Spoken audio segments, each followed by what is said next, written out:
Fala galera, tudo bem com vocês?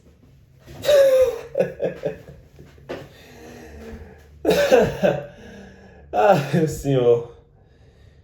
Vamos lá então pro último pós-jogo e, sem sombra de dúvidas, o mais feliz pós-jogo da história desse canal, o último da temporada de 2025.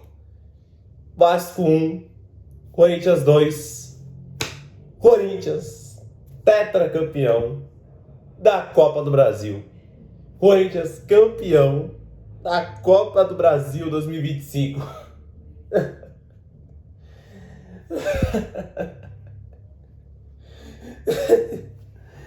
Ai, cara, campeão!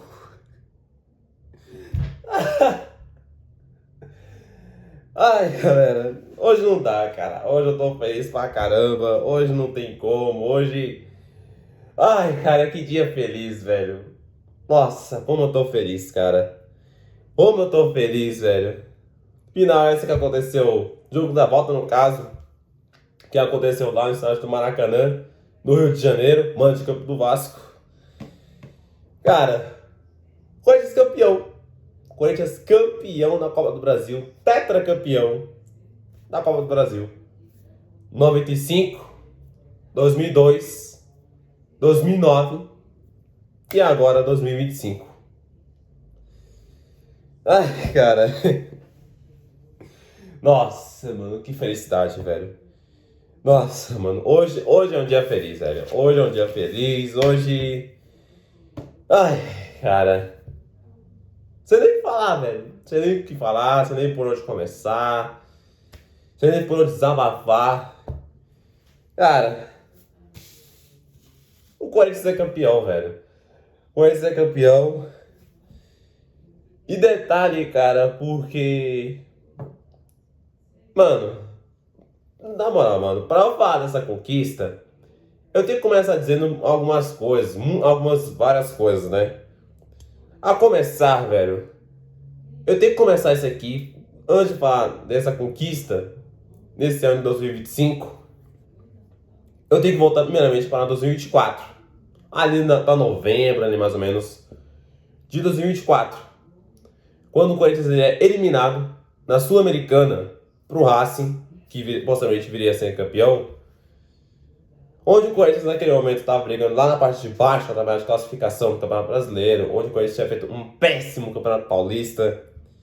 E naquele momento, eu até cheguei a falar aqui, cara, de forma até... acabou envelhecendo até mal, né? Mas ali eu cheguei a falar que o Corinthians naquele momento... Eu falei ali que o Corinthians estava fora, mas naquele momento o Corinthians estava ficando fora dessa Copa do Brasil de 2025. A única possibilidade dele ir classificar para a Copa do Brasil de 2025 e 2024 era classificando para a Libertadores. O que naquele momento parecia improvável. Era improvável, melhor dizendo. Porque o Corinthians estava brigando lá embaixo, o Corinthians precisava de uma arrancada milagrosa para ir para a Libertadores de 2025. E ele consegue essa arrancada.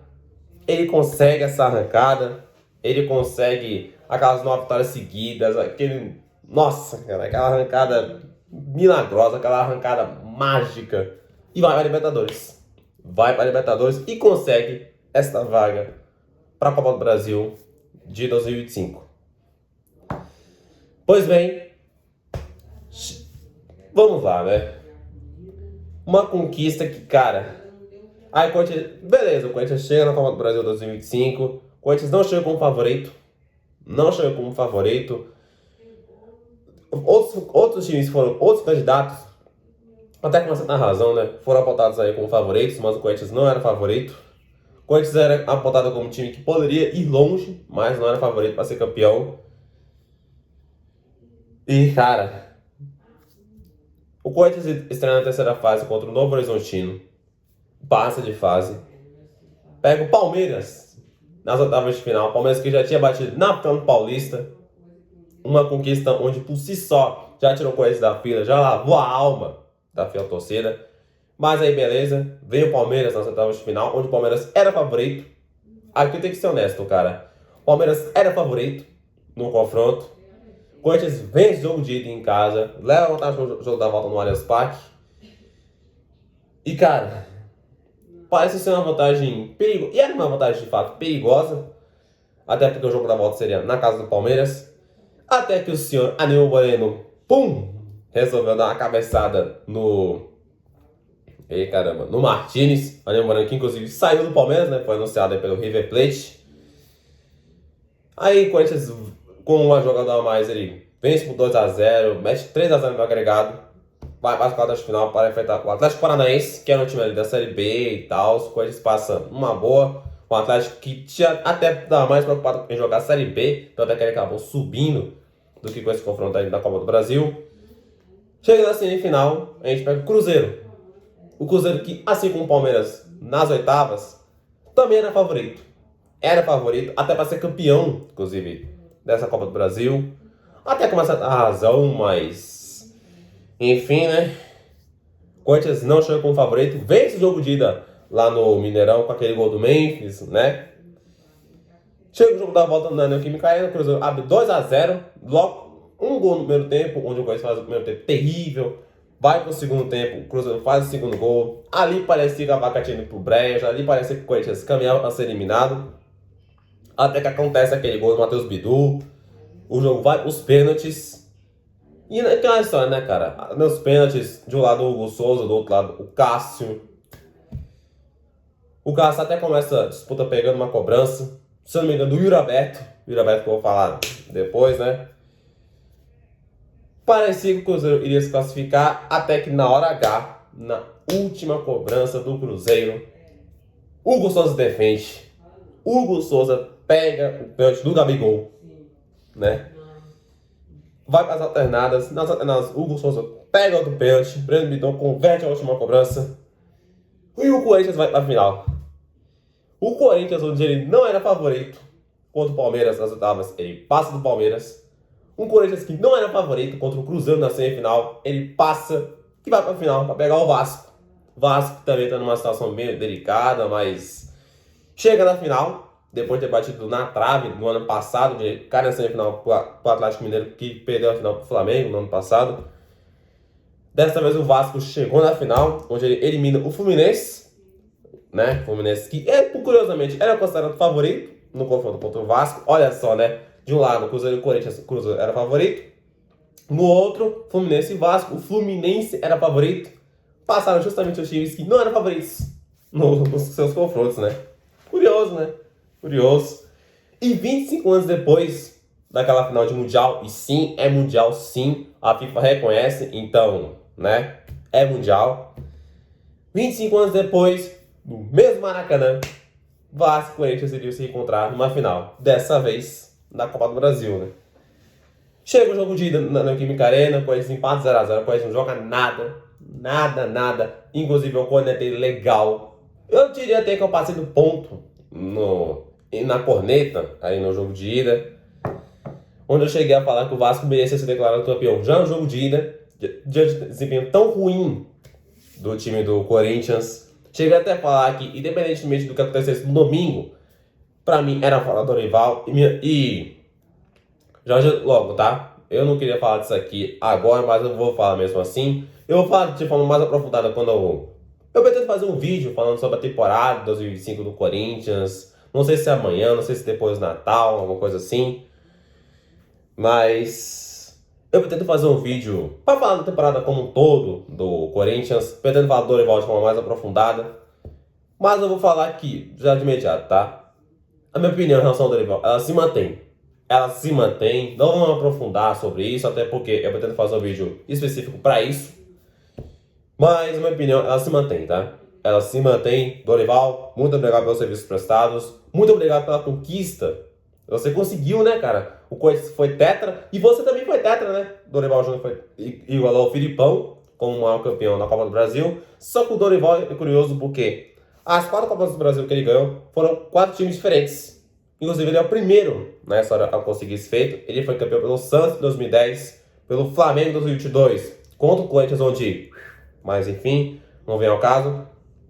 Pelo São Paulo em 2023, onde ele passa na semifinal pelo Corinthians meio Mas enfim. E agora 2025 pelo Corinthians, né? Dorival fazendo história aí. Muito obrigado pelos serviços prestados.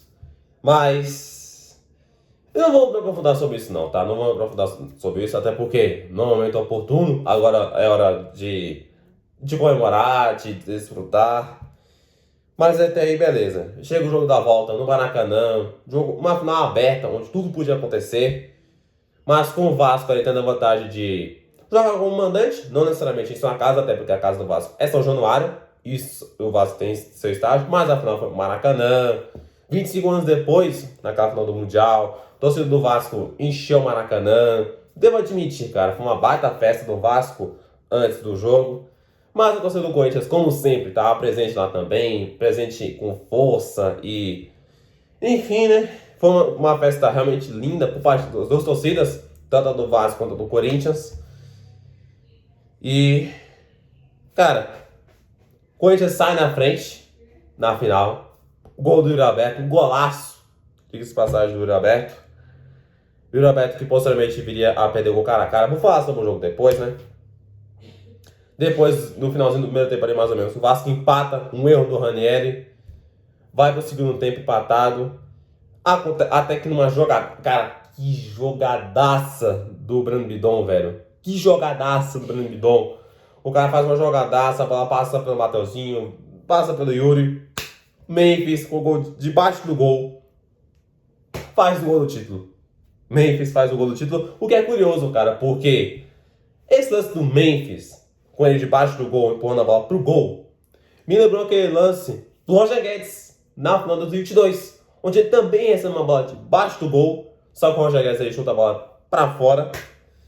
Ali fez falta, fez muita falta, aquele gol perdido do Roger Guedes. Dessa vez, 3 anos depois, no mesmo Maracanã, no mesmo lado do campo, curiosamente falando, né? Só que dessa vez contra o Vasco. O Memphis foi lá e fez o gol, né? Fez o que o Roger Guedes deveria ter feito em 22, mas não fez. E o jogo termina 2-1 Corinthians. Corinthians campeão.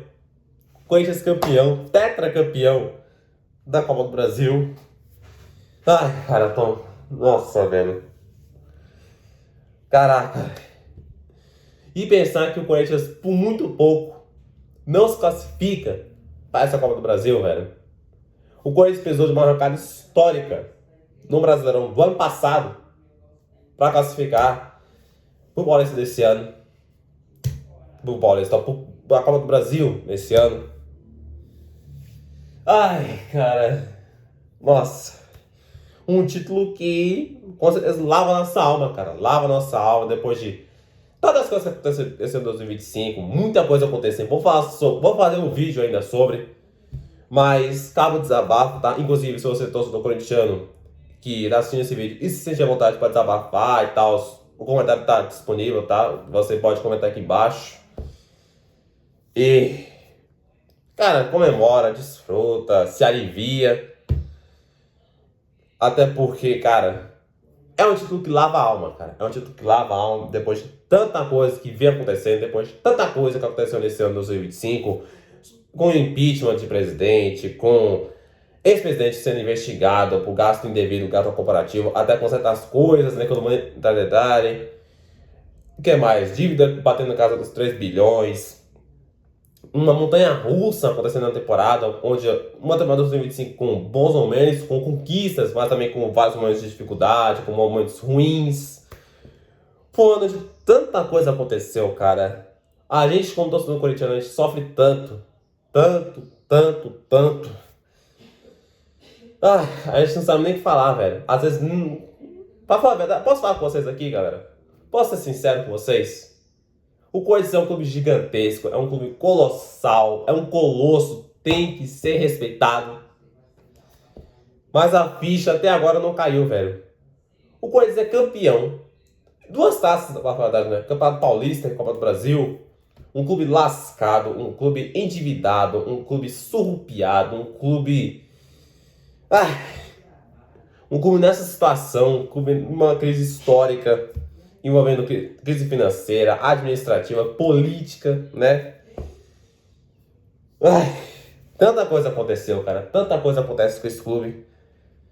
A gente não sabe nem o que falar, cara. A gente não sabe nem o que dizer. É só comemorar, cara. Só comemorar, só desfrutar. Eita, nós, até bater batido meu óculos aqui, né? Ai, cara, comemora, velho. Comemora, porque... Campeão da Copa do Brasil, cara. Ganhamos a Copa do Brasil, voltamos a ganhar um título de relevância, um título nacional. 8 anos depois, no ser campeão brasileiro, em 2017. Desde 2017 o Corinthians não ganhava um título nacional, um título de grande relevância. Desde 2009, há 16 anos atrás, a gente não ganhava a Copa do Brasil. Jejum esse que era para ter acabado. Tinha ocasiões que deveria ter acabado antes. 2018, 2022, 2023, de repente, não sei. Enfim, era para esse jejum ter acabado antes. Era para Corinthians ser penta, até hexa, junto do Cruzeiro. Mas não vem ao caso. Agora é comemorar, velho. Agora é comemorar. Nossa alma tá lavada. Tanta coisa aconteceu, velho. Minha cabeça tá a milhão. Minha cabeça, ela tá a milhão, tá ligado? Eu não tenho que falar do jogo ainda. Ai, cara. Nossa, eu não sei nem o que dizer, velho. Eu não sei mais pra onde ir. Não sei mais qual norte eu ir. Cara, eu até quero falar uma parada aqui, mas que eu tenho que ter muito cuidado. Eu tenho que até me organizar aqui minhas ideias. Mas vamos lá.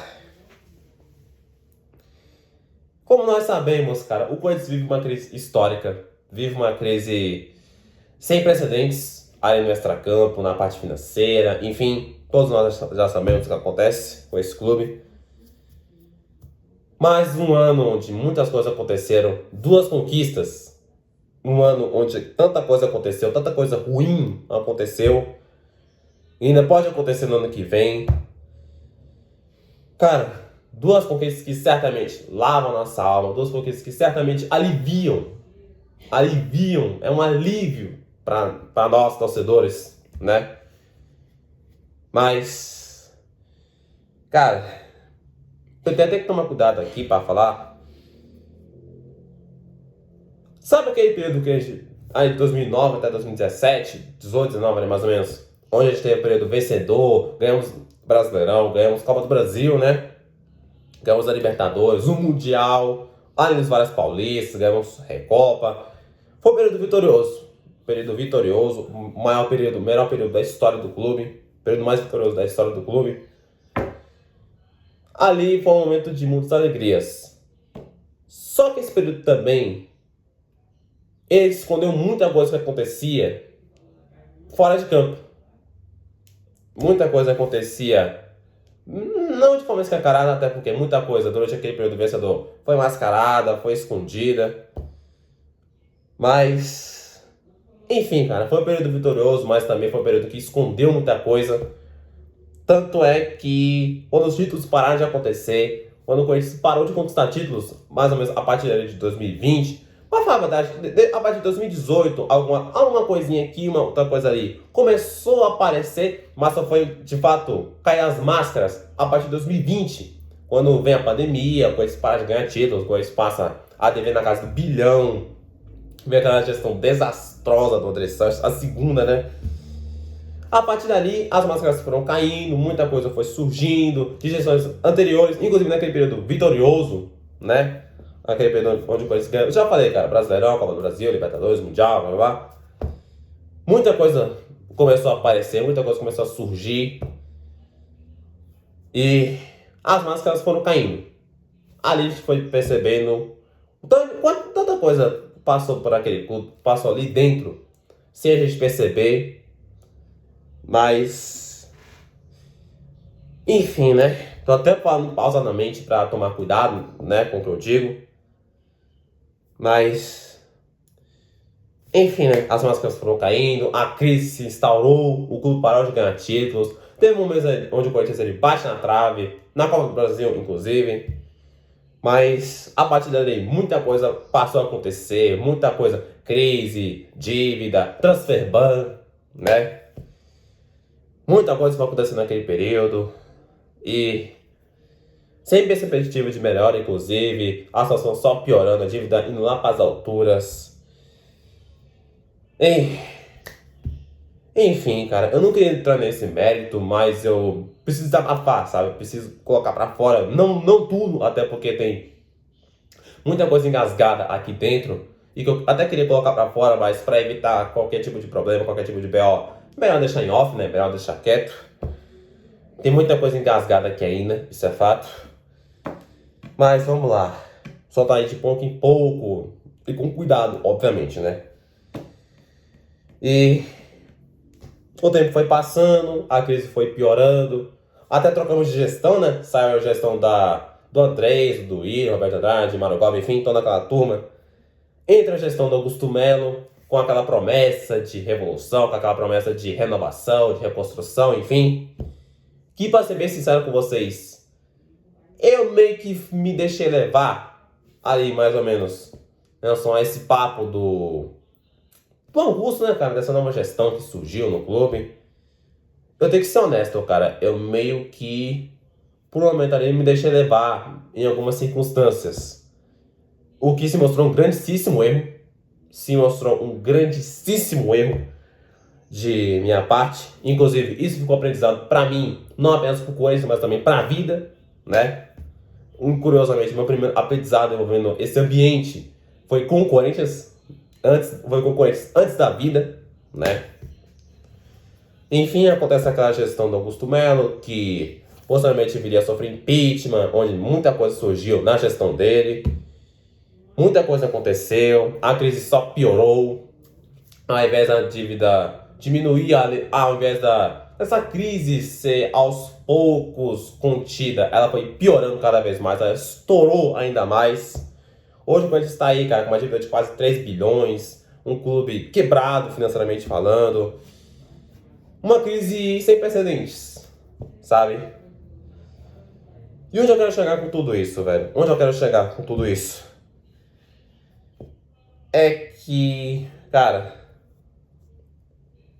foi um ano onde muita coisa aconteceu, eu já falei, mas com essas duas conquistas, aí de Copa de Brasileirão, de Paulistão e Copa do Brasil,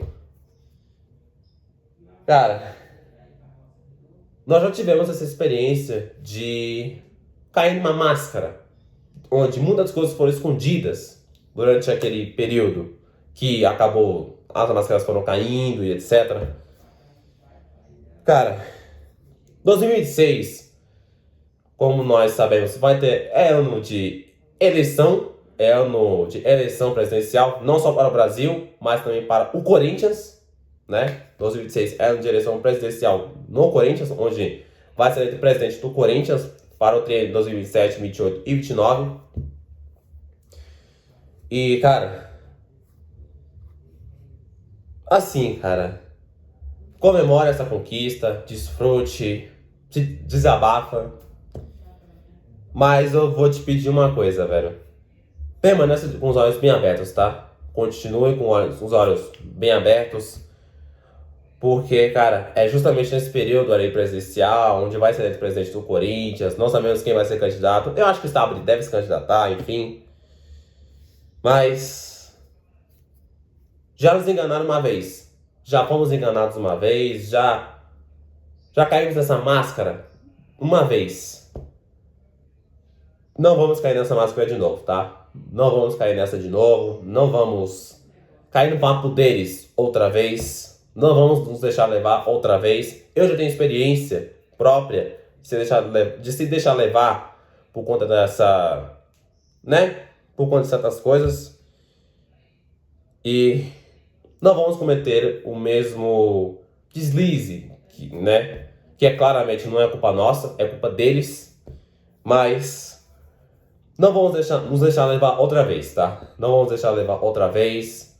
Eles vão... Pode ser que eles tentem usar isso aí, essas duas conquistas, principalmente essa da Copa do Brasil, pra tentar mascarar outra vez. Mas, cara, já temos essa experiência. Não vamos cair nela outra vez, tá? Já temos essa experiência própria. Já sabemos como lidar com esse tipo de situação.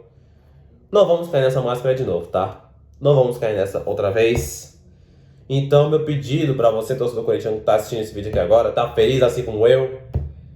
Cara, comemore, desfrute, seja feliz, mas permaneça com os olhos bem abertos, tá? Permaneça de olhos abertos, permaneça ligado, né? E fique sempre de olhos abertos, tá? Sempre de olhos bem abertos. Ai, vamos lá, né? Já desabafei, já me aprofundei. Inclusive, eu espero muito que isso aqui não dê problema. Mas, fé em Deus não bada nada. Vamos com fé em Deus e... Enfim, né? Uma escalação, né? Vamos então à escalação aí do Corinthians. O Corinthians foi capitão com Hugo Souza no gol. Na defesa nós tivemos aí o Mateuzinho, André Ramalho, Gustavo Henrique, Matheus Bidu. A mesma linha de defesa do jogo de ida. Aí no meio campo o Dorival faz uma alteração, onde ele escalou o Ranieri, Martins, Maicon e Breno Bidon. Ele tirou o Garro, sacou o Garro do time titular, colocou o Breno Bidon para fazer a função do Garro. Ele colocou o Maicon para fazer aquela trinca de volantes com o Ranieri e com o Martins. Lá na frente, Memphis e Yuri Alberto, time escalado aí pelo técnico Dorival Júnior, ou seria Genial Júnior, né? Mister Copa do Brasil, Dorival Júnior. Aqui, como eu falei, cara, como eu acabei de citar, Dorival Júnior faz uma alteração, que é colocar o Maicon no lugar do Garro, aí faz a trinca de volantes Ranieri, Maicon e Martins, com o Breno Bidon sendo uma espécie ali de um armador para fazer a função ali do Garro. De resto, escalação padrão. Escalação padrão, era isso mesmo, não tinha muito o que fazer. E... Enfim, cara, não tem muito o que falar de escalação não, sendo bem sincero. Só a alteração mesmo, que foi o Garro começar no banco, vai dar vaga aí pro Maicon, pro Breno Bidon ser uma espécie de 10, entre aspas, ali do time do Corinthians. Cara, se eu for falar de desempenho, cara, foi um jogo aberto. Foi um jogo aberto, teve alguns momentos aí onde o Vasco, no jogo de ida nós sabemos que o Vasco foi muito melhor que o time do Corinthians. No jogo da volta, o jogo foi mais aberto. Só que teve alguns momentos ali onde o Vasco, ele até ameaçou, ele até chegou no campo de ataque, chegou a sufocar o time do Corinthians, principalmente ali no final do jogo, onde o Vasco foi pra baixo, o Vasco foi pra cima até porque tava perdendo, né? Mas, no geral, foi um jogo aberto. Jogo aberto. E... Enfim, cara, não tem muito o que falar em relação ao desempenho. Vamos falar do jogo então, né? Vamos então falar dos momentos aí da partida. Começando então com o primeiro tempo, onde aos 14 minutos sai a primeira finalização. Ah, esqueci de falar do jogo, né, cara? Dos números aqui do jogo. Então vamos fazer uma pausa aqui dos números do jogo. Não vamos voltar a falar do desempenho, só que dessa vez falar dos números. Peço perdão pela minha atrapalhada. Vamos lá. Em relação à posse de bola, o Vasco teve mais posse que o Corinthians, até porque é o time treinado por Fernando Diniz, era de se imaginar, né? 62% de posse para o Vasco contra 38% do Corinthians. O Vasco teve muito mais posse, aliás. Finalizações, o Vasco teve 19 finalizações no jogo contra 6 do Corinthians. Aí são finalizações gerais, tá? Se a gente for falar de chutes na direção do gol, finalizações na direção do gol, foram 4 finalizações no alvo do Vasco contra 2 do Corinthians. As duas, curiosamente, foram gol, né? Chances claras, 2 chances claras pro Vasco contra 3 do Corinthians. Escanteios, 5-1 para o Vasco. O Vasco teve 5 escanteios contra 1 do Corinthians. E basicamente isso, cara, que eu tenho pra falar aí dos números aí da partida. Agora sim, vamos falar então no jogo, onde eu ia citando, aos 14 minutos do primeiro tempo, sai a primeira finalização do Corinthians, uma bola lançada ali pro campo de ataque, o Mateuzinho toca a bola pro Roberto que finaliza, a bola vai na rede do lado de fora. Aos 18 minutos, ou seja, pouco tempo depois dessa finalização aí da primeira finalização do Corinthians no jogo, acontece então o primeiro gol do Corinthians no jogo. Yuri Alberto. Gol do Corinthians e Yuri Alberto. Yuri Alberto que foi bastante comentado, inclusive por mim, no jogo de ida.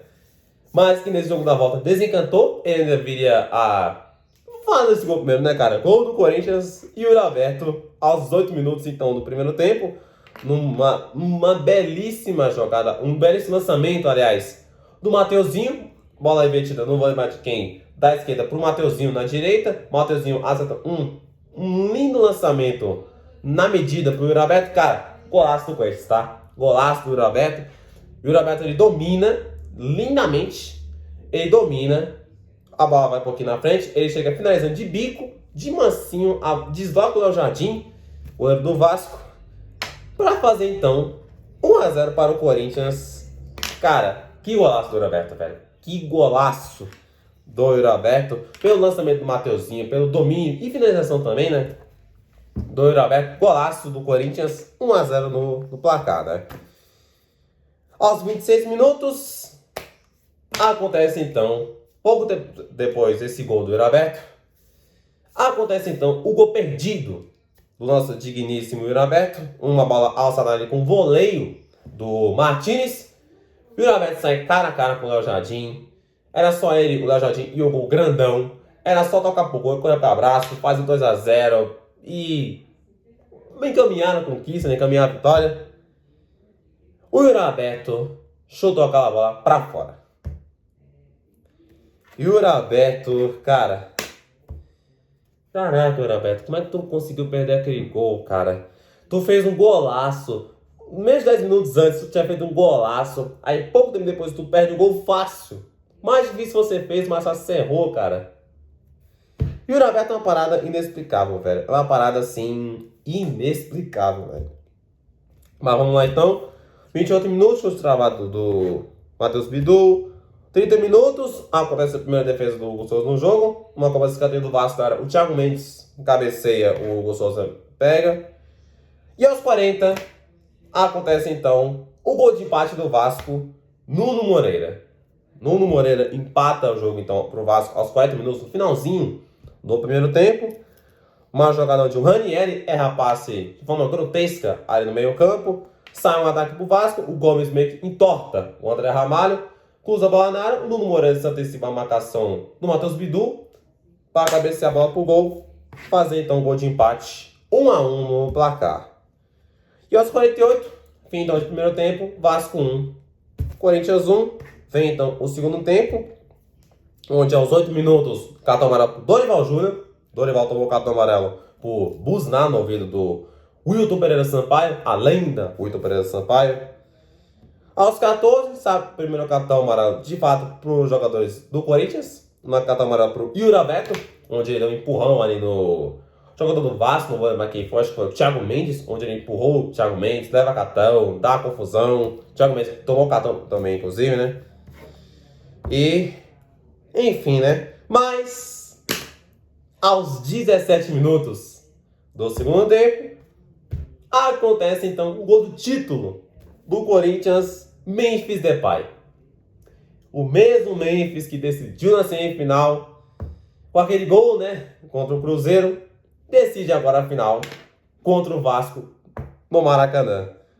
Numa jogada, cara, na moral, mano, que jogadaça do Breno Bidon, velho. Nossa, cara. Metade desse gol foi do Breno Bidon, tá? O gol de fato foi do Memphis, a assistência foi do Yuri Alberto, mas metade desse gol tem que ir pro Breno Bidon. Tem que ir pro Breno Bidon, porque, cara, que jogadaça, velho. Que jogadaça do Breno Bidon. Ele alça o Mateuzinho na medida pro Yuri Alberto. O Yuri Alberto rola a bola pro Memphis, com o gol aberto, gol escancarado, só pra empurrar a bola pro gol, corpo pra braço.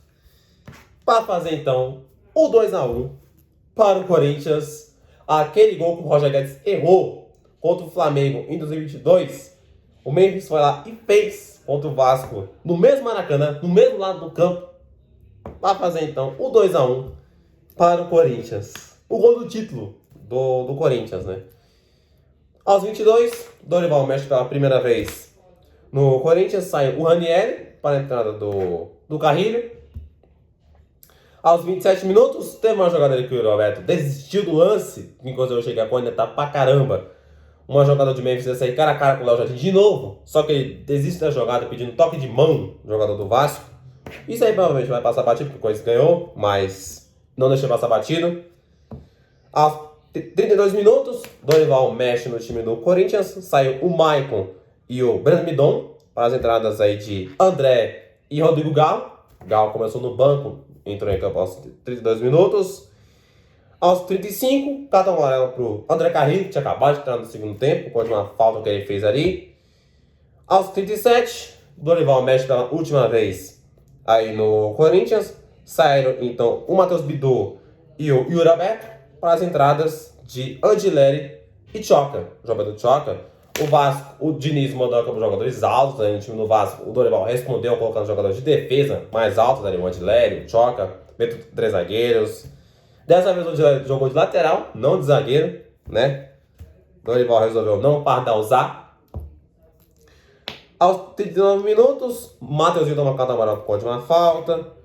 Aos 46, acontece uma defesaça do Hugo Souza, uma bomba de fora da área do Ryan, uma falta ali que não existiu, não era falta, o jogador do Vasco cavou aquela falta, o Galo estava com a perna recolhida, mas acabou que o Wilton caiu na malandragem dele, deu a falta, nessa falta saiu a bomba do Ryan, uma jogada ensaiada, o Hugo Souza faz uma defesaça, e na sequência o Tchoco tomou o cartão amarelo, não vi porquê, e aos 53, fim de jogo então, Vasco 1, Corinthians 2, Corinthians campeão da Copa do Brasil 2025, 95, 2002, 2009, 2025, tetracampeão da Copa do Brasil, né? Só felicidade, cara, só felicidade, só comemorar e quanto aos problemas, quanto às questões, a gente fala disso depois, tá? Vou fazer um vídeo, pretendo fazer no caso, falando da temporada, onde aí sim vamos aprofundar um pouco mais. Mas agora, cara, agora é hora de comemorar, agora é hora de desfrutar, aproveitar esse fim de ano. E só comemorar, cara, só comemorar. E, cara, eu não vou dar notas pro time, não. Se eu fosse dar nota 10 pra todo mundo, 10 pro Hugo Souza, pro Mateuzinho, pro André Ramalho, pro Gustavo Henrique, o Mateuzinho que fez uma partidaça, inclusive, pro Matheus Bidu, pro Ranieri, pro Martins que fez uma partidaça do Martins, pro Maicon, pro Breno Midon, que, cara, só aquela jogada do gol, do título, já merece nota 10. O Memphis que fez o gol do título, e o Roberto que fez o primeiro gol, depois fez o gol cara a cara, mas enfim. Ranieri até errou ali no gol do Vasco, mas isso não importa. Dos jogadores que vieram do banco, seria 10 pro Carrillo, 10 pro André, pro Galo, pro Angelério, pro Tchoca. E pro nosso digníssimo Dorival Júnior, genial Júnior, eu daria nota 10 também, cara. Daria nota 10, você é bom, você bonzinho, você é feliz aí com todo mundo. Você é gente boa com todo mundo, no caso, né? Mas, enfim, cara. É isso, cara. Esse foi então o nosso pós-jogo. O pós-jogo provavelmente deve ter ficado grande pra caramba, deve ter ficado bastante longo. Mas eu precisava falar, eu precisava desabafar, comemorar. Eu espero muito com o que eu falei lá atrás, envolvendo máscaras, não ter nenhum problema pro meu lado. Mas eu até tomei o maior cuidado possível para falar daquilo. Mas enfim, esse foi o nosso pós-jogo. Se você gostou, deixe seu like, se inscreva no canal, ative o sininho de notificação para não perder nenhum vídeo. Compartilha para a galera que gosta do meu conteúdo. Um forte abraço, Deus abençoe a todos vocês. Tamo junto, é nóis e vai Corinthians! Campeão!